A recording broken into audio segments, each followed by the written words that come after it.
La doula, bon koto, la doula. La doula, bon koto, ye. Nasindindin la doula, bon koto. Imbiji, wala yimbalufal. La doula, bon koto, la doula. La doula, bon koto, ye. Nasindindin la doula, bon koto. Imbiji, wala yimbalufal. La doula, bon koto, la doula. Je m'appelle Fatou Diatta, alias Sistefa. Je suis chanteuse et rappeuse et je viens du Sénégal. Je suis victime de mutilation. J'ai été mutilée, maintenant je le dis comme ça, j'ai pas très honte comme avant. C'était ma mère, elle-même qui me l'a fait, donc jusqu'à présent je n'ai pas compris pourquoi.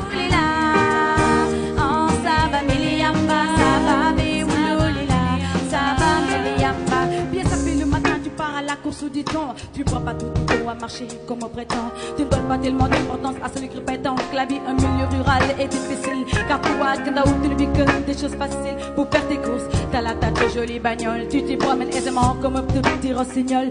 L'excision est toujours un tabou chez nous parce qu'on ne parle pas de sexualité avec nos parents. Les mères le font. Pas par méchanceté, mais elles veulent protéger, c'est contradictoire, mais elles veulent protéger leurs propres enfants contre la société qui risque de les marginaliser. Elles ne pourront pas se marier dans le village, elles ne pourront pas faire à manger aux gens, elles ne seront pas invitées dans les danses et cérémonies du village. Donc c'est un peu ça le problème.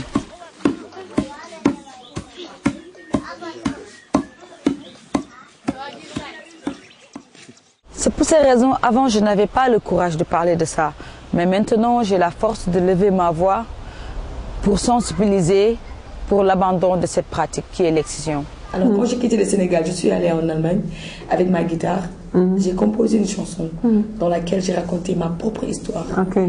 Et la première fois quand j'ai joué la musique là, c'était au Ethnofilm Festival à l'université de Berlin. J'ai pleuré sur scène parce qu'il y avait tellement d'émotions.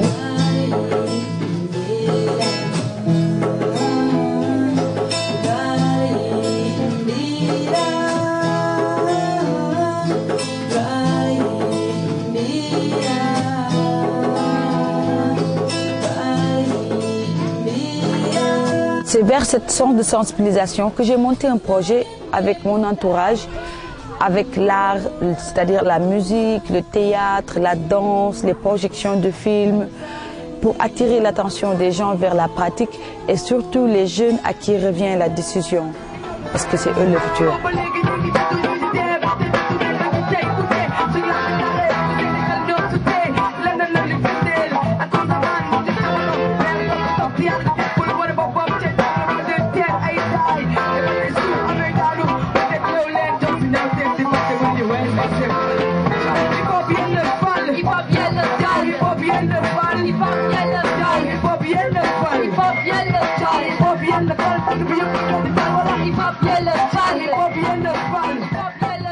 Je ne dis pas que je peux arrêter quoi que ce soit, mais c'est sûr que si les gens se joignent aux initiatives comme la mienne, à long terme, nous pouvons changer beaucoup de choses.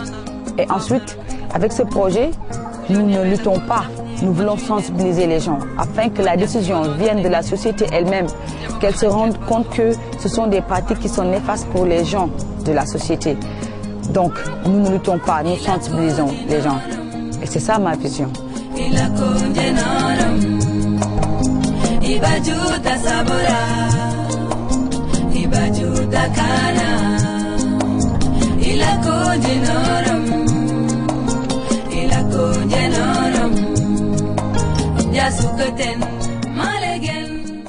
Donc je me suis dit peut-être, je ne dis pas, on n'est pas là pour dire que c'est pas bon, il faut arrêter.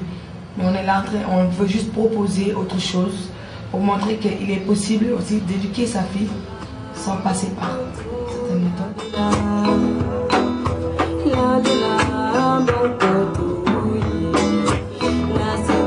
Vous savez que dans nos milieux africains, surtout en milieu diola, la femme a ses affaires où elle n'a pas à consulter l'homme.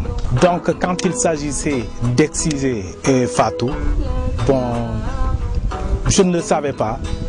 Je n'ai fait que le constat. J'ai été informé qu'elle a été excisée, ainsi de suite. Aujourd'hui, je suis en train de le regretter. de tout mon cœur, je le regrette. Ouais. Mais je crois que dans le futur, je me forcerai pour ne pas que ces petites sœurs, n'est-ce pas, soient aussi excisées qu'elles.